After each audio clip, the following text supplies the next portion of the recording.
So why does the left continue to resort to dehumanizing those they disagree with? Here to debate, former Tucson police officer Brandon Tatum and Democratic strategist Antjuan Seawright. Thank you, gentlemen, both for being here. Antjuan, I'm going to start with you. Brandon, you came with the proper attire. Antjuan, I'll start with you. Why can't Trump supporters be human? Well, they can't. I would have not used the same words, perhaps, as the MSNBC guest, and no disrespect to him or no hits on him. At the end of the day, I think what's consistent is the fact that no one will disagree with the fact that Trump supporters are very loyal. I think they all drink the Kool-Aid and they're drunk off the Kool-Aid, and they perhaps will pass the Kool-Aid to other people. Listen, you just made a nice concession, and then you accused them of being Kool-Aid drinkers. Because Pete, even Trump will tell you himself, look, his supporters are very loyal. I think he said it during the course of the campaign. If he went down the street or whatever he said during the course of the campaign, they will always be with him. And no one would disagree with that. He has a base and a following that are very loyal to him and the things that he believes. So, Brandon, is Antjuan being a bit too generous in saying this guest is basically just saying you're very loyal? I'm glad Antjuan didn't jump all the way off the boat, but this is what I'll say. We're not loyal to President Trump. We're loyal to America. And President Trump is defending America. And as long as he's defending America and doing what's right, we'll stand by those principles. It's simple and plain. Antjuan, I think that's a very fair point. I mean, Trump supporters would say if he was doing the wrong things, ultimately we wouldn't be with him, but he's fighting in a way no one else has. I mean, can you acknowledge that? Pete and Brandon, if you look at some of the rhetoric that comes from this president, if you look at some of the behavior and you think that's doing what's best for America, then yes, you are drunk off the Kool-Aid. And listen, Brandon, I believe in what's best for America. I'm very loyal to this country, but that doesn't mean I agree with everything the president does and the president says. And if you don't call him out for the things he does wrong or the things he say that are wrong, then you and I both have a problem. Well, it's not a matter of calling him out for what's wrong or right. The bottom line is this: we're talking about the emergency that he's ordered. We're talking about border security. We're talking about the things that he's been able to accomplish for this country, and I support all of those things. I'd like for you to give me an example of something that he's done that's anti-American.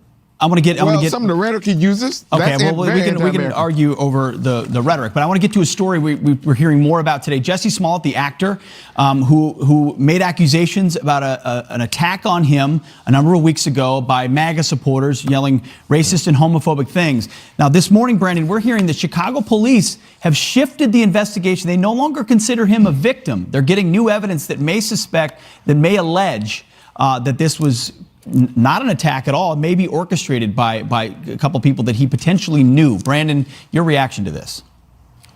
Well, look, racism in this country is literally on life support. It's dying. People like myself and a lot of people in the conservative movement are literally trying to pull the plug, but the left seems to want to revive racism every chance we get. Brandon. This is a fake faux outrage that was recreated and paid for by a man. If racism was so bad, then why you have to pay to create it?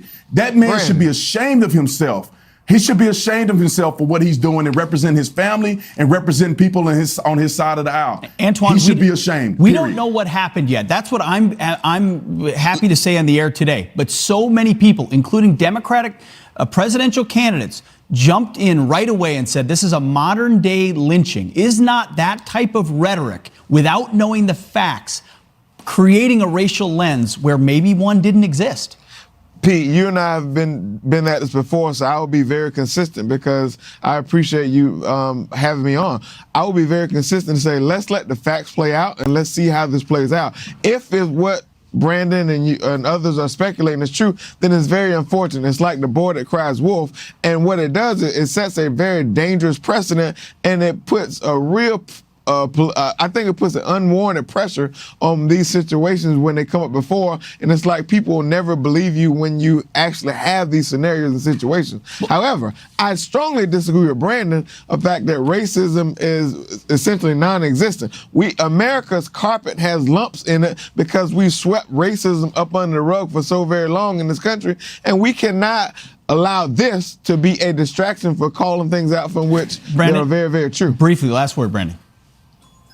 Well, why do they have to recreate these scenarios? Why can't the man just be walking down the street and actually get beat up by white people who are racist against him? He had to pay other brothers to do it. Listen, I was a former police officer. With you. I understand how the process works.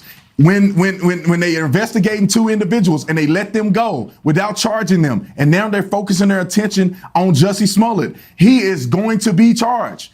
End of story. This is the way investigations work. I don't disagree with you. All my point in this is let's let the police do their job. Well, that's not what Democratic candidates were doing at the beginning. They can't speak for them. This. I can only speak for the gospel according to Antjuan. Fair enough. All right, Brendan, thank you both. Brendan Tatum and Antjuan Seawright for the good debate this morning. Appreciate it. Thank you. Good stuff.